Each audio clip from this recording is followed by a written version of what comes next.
If you're someone who's watching what's happening in this country, from ICE raids to CBP carrying out violence against protesters to threats to our very democracy, and you feel like your impact is not where you want it to be, but you're not exactly sure how to get involved, this video is for you. Because here's what I know about you if you've clicked on this video. You're not looking for another post to share. You're looking for a way to actually help people. So let's make this simple and very real. In this video, I'm going to show you how to identify 2 to 3 local, legitimate organizations in your area that are doing really good work and guide you through taking the first step to getting involved. Not by doom scrolling, not by joining random group chats, and certainly not by getting whipped around by the largest and loudest account on social media. You're going to find actual local infrastructure, mutual aid, housing justice, immigrant defense, LGBTQ rights, whatever fits your values and your capacity. And I'm going to show you how to find local, legitimate social justice organizations that have real operations that work, how to check for legitimacy and safety without getting lost in rabbit holes, how to reach out and get involved in a way that actually gets a response, and what to do if it seems like your city has a gap and nothing is clearly organized. You're not trying to find the perfect group. You're trying to find the group that's actually doing the work consistently in your area and doing it in a way that is safe. Because in this era, operational security is paramount, especially if you are doing work with marginalized people. I've watched people waste weeks and even months researching organizations and never actually plugging in. And I've also seen what happens when someone finds the right entry point. Here at the Ripple Effect Institute, where we work with people who are aiming to create big social justice initiatives, we work with one client who came in wanting to support community members who were being targeted by ICE. And we helped them plug into local organizations so that they could set up an offline community network that now feeds 100 immigrant families a week. No hype, no noise, no advertising it on social media, just structure and consistency and outcomes. By the way, if you want help mapping out your own social justice initiative clearly or figuring out how you can best plug in to make a difference, book a free strategy call with our team here at the Ripple Effect Institute. There's a link below to book a social justice strategy call with our team. It's supportive, strategic, and will leave you with clear next steps that you can take.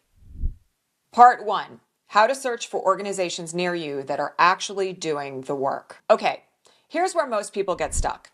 If you care about what's happening in this country and in your own community, you may find yourself doom scrolling on social media nonstop. What you're not doing is actually searching for organizations that are doing the work.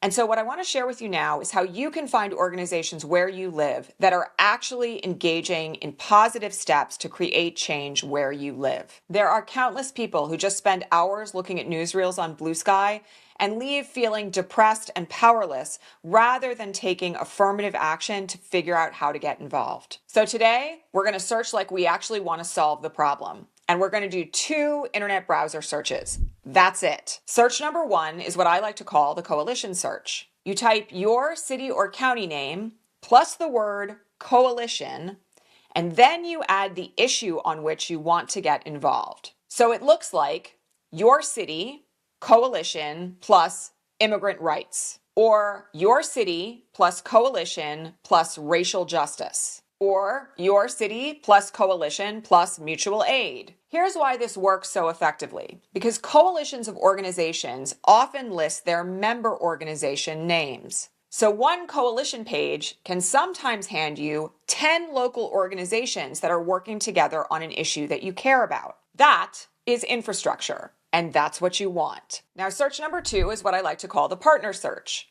And this is a cheat code if you want to know which organizations are partnered with organizations that you may want to work with. You might type your city and legal aid immigration, even if you're not a lawyer. Or you can type your city and tenant union, even if you're not a tenants' rights organization.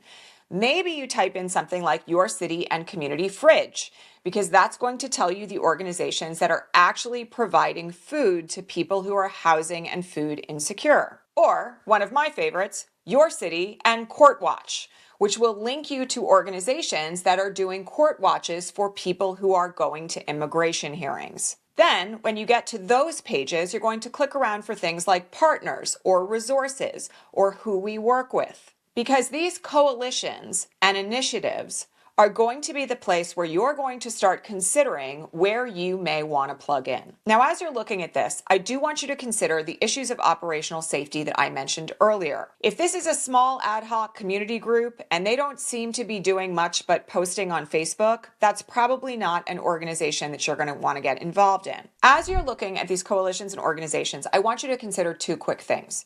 The first is whether or not they have an ongoing plan to help people where you live. Are they actively engaged in initiatives that are benefiting real people? And second, is this an organization that has partnered with other organizations that are reliable and trustworthy?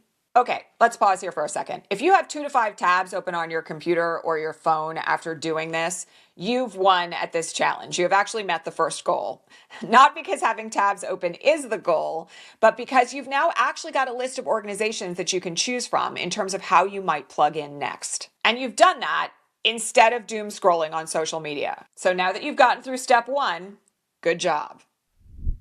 Part 2, the legitimacy check and the one safety boundary that you need. Okay, and now we need to do something very critical in this era, and that is that we actually need to verify. And here's why this is so important. Because we are living, unfortunately, in a moment right now where people who are taking action, particularly to defend and support marginalized people, are pretty much under surveillance all the time. And we don't want to do work that jeopardizes people's safety instead of actually supporting them in staying safe. I want to be clear on what this doesn't mean. It doesn't mean that the organization you're going to try to get involved in is perfect. It doesn't mean that their website is absolutely gorgeous, but it does mean that you're looking for evidence of operations and especially repeatable operations, and also that you're looking to make sure that they have their own safety protocols at top of mind. Because legitimate organizing has rhythms, it has communication systems, and it has safety protocols. So the first thing you want to look for is a way that you can reach out to plug in. Is there a contact page on the website? Is there an upcoming meeting that you might be able to attend? These are signs of legitimacy and also ongoing work. Second, you want to look for basic safety protocols to be maintained.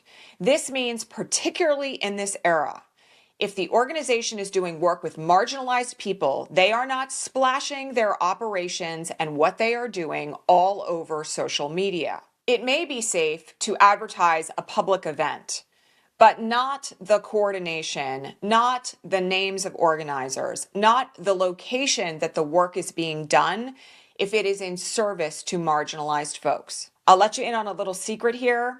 During the ICE invasion of Minneapolis, 80% of the community organizing that was done to support marginalized people was done completely in secret. Through signal chats, through personal networks, and through existing community organizations like PTAs, immigrant rights coalitions, and other mostly private networks. Real organizing can be public-facing and still secure, but the actual coordination of efforts needs to live somewhere protected. So as you're verifying, you're also asking, does this organization treat security like something real?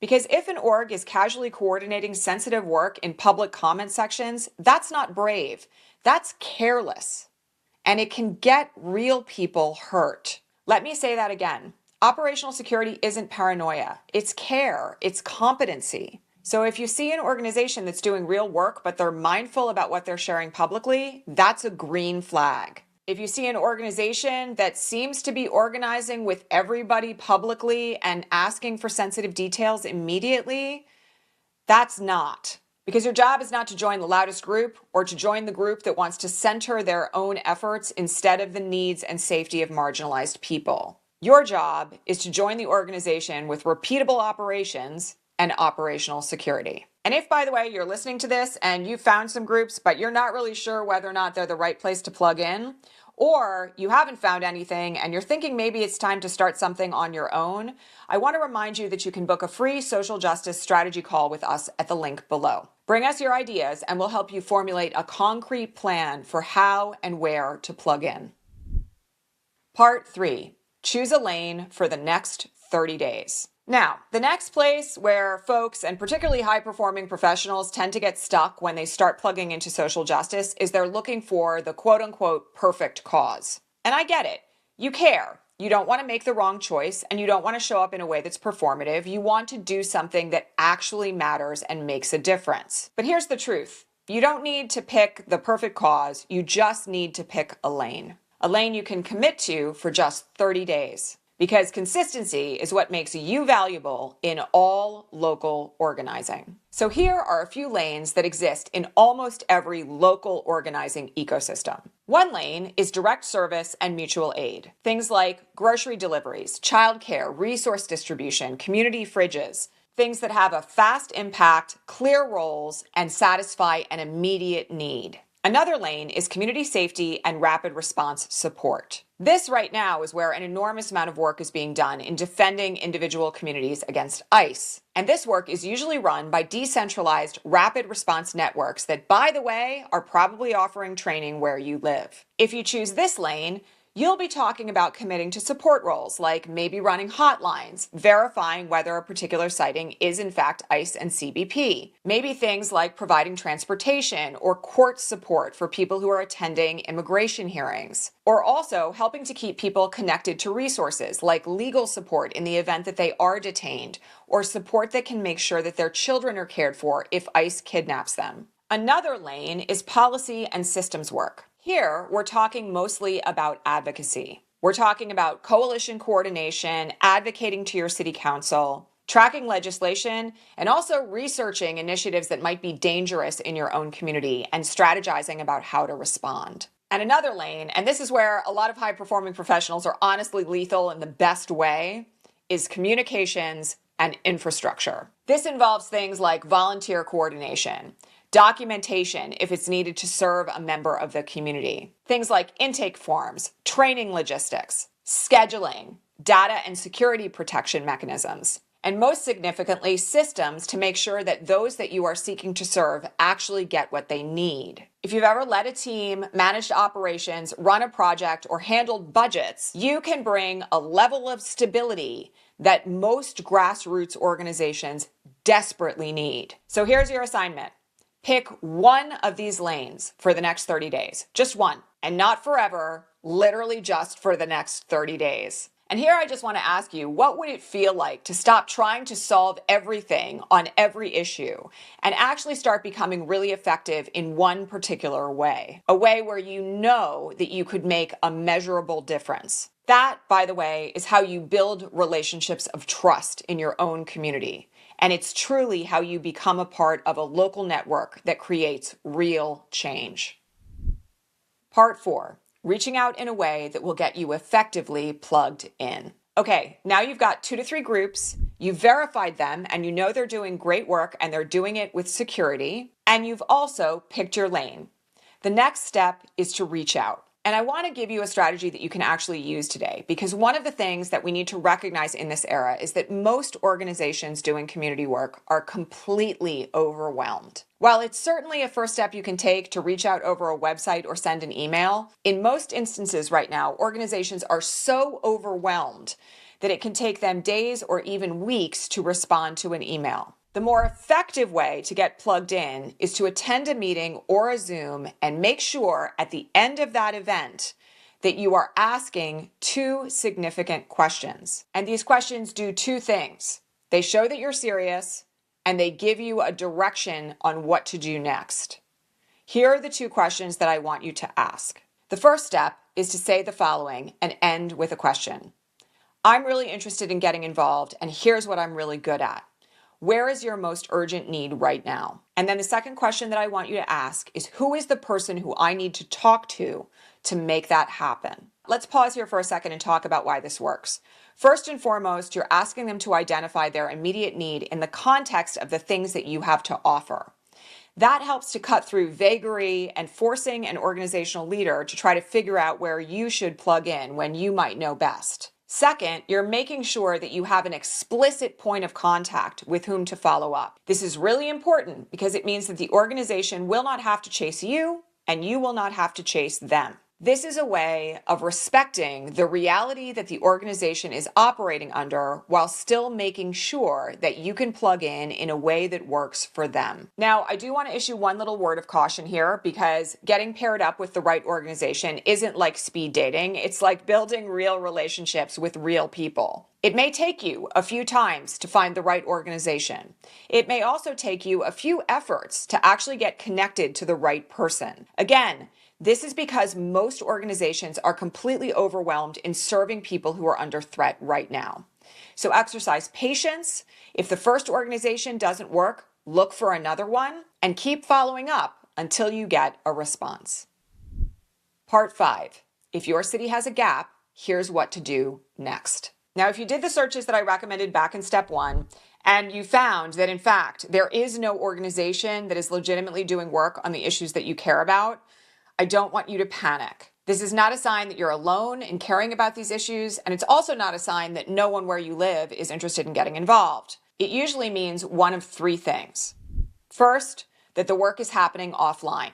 And you'd be surprised how many grassroots organizers right now are insisting on doing work offline for safety reasons. The second thing it could mean is the work is happening through trusted networks that don't advertise publicly, through small block associations, through groups of parents, even through people's book clubs or local organizations of crafters. In which case, you're going to have to make an effort to plug in through people that you already know. Or third, it could mean that your city really does have a gap that needs to be filled. And if it's a real gap and you're down to start filling it, here's how you start.